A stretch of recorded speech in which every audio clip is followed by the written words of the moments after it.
ना हो मायूस, एक दिन तेरा भी नाम बन सकता है।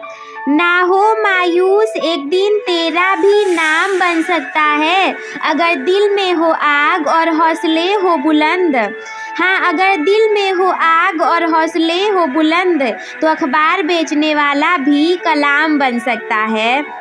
हेलो स्टूडेंट, अगर आप लोग पढ़ते हैं कक्षा 10 और 12 में, आपको देना है 2026 में बोर्ड परीक्षा और आप भी लाना चाहते हैं यश प्रताप सिंह की तरह रैंक 1 यानी कि 97.83% अंक या फिर इससे ज़्यादा, तो इसके लिए आपको गायब होकर के पढ़ना पड़ेगा। और आज की ये वीडियो इतनी ज़्यादा मोटिवेशनल होने वाली है कि ये वीडियो देखने के बाद आप लोग गायब होकर पढ़ने के लिए मजबूर हो जाएंगे, यकीन मानिए।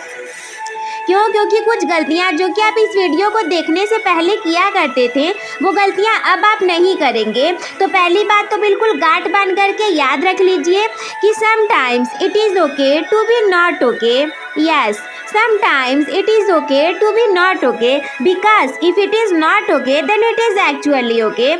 कभी कभी ऐसा होता है ना कि चीज़ों को ना सही होना भी सही होता है। हाँ, चीज़ों और परिस्थितियों का ना सही होना भी सही होता है, क्योंकि जब चीज़ें नहीं सही चल रही होती हैं तो वो वास्तव में सही होती हैं। अब देखो, इस बात को समझने के लिए आपको चाहिए पेशेंस, धैर्य और दिमाग। तो पेशेंस, धैर्य और दिमाग को लगा करके आप इसे समझने का ट्राई करिए। जैसे कि अगर आप एक नॉर्मल स्टूडेंट हैं, नॉर्मल बच्चे की तरह पढ़ाई करते हैं और सारी चीज़ें नॉर्मल चल रही हैं, तो आपको क्या लगता है आप टॉपर बन जाएंगे? कभी नहीं होगा। अगर नॉर्मल चल रही है तो नॉर्मल आपके नंबर भी आएंगे। इसी वजह से नॉर्मल ना चला करके हमें एक्स्ट्रा ऑर्डिनरी बनना पड़ेगा। एक्स्ट्रा ऑर्डिनरी का मतलब है कि 10-10, 12-12 घंटे पढ़ना पड़ेगा। और जो लोग भी टॉपर बनते हैं, आपको क्या लगता है वो नॉर्मल स्टडी किया करते थे और सारी चीज़ें उनके लाइफ में ठीक थी?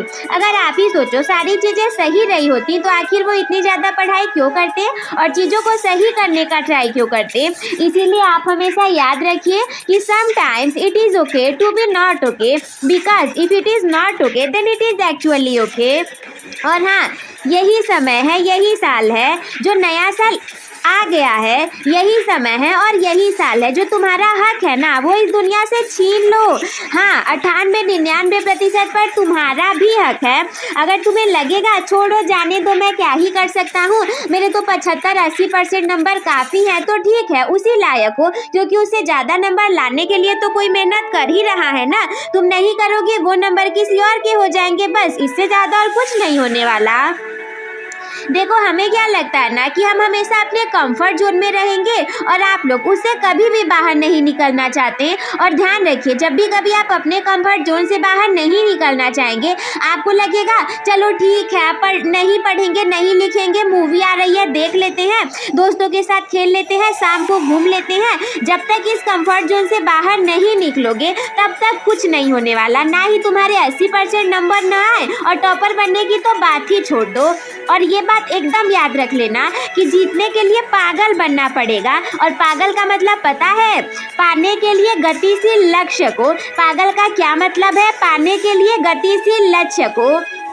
तो हाँ, तुम्हें पागल बनना पड़ेगा। जब तक, ध्यान रखना, जब तक अगल बगल के लोग ये नहीं कह देते कि अरे ये बंदा तो पूरा पागल है या फिर ये बंदी तो पूरी पागल है, इसको कुछ समझ में ही नहीं आ रहा है, कितना पढ़ते जा रहा है, किसी चीज़ का ख्याल नहीं रख रहा है, तो समझ जाना कि तुम उसी एकदम सही रास्ते पर हो। और ध्यान रखो, रखो हौसला, वो मंजर भी आएगा। रखो हौसला, वो मंजर भी आएगा कि प्यासे के पास चलकर समंदर भी आएगा।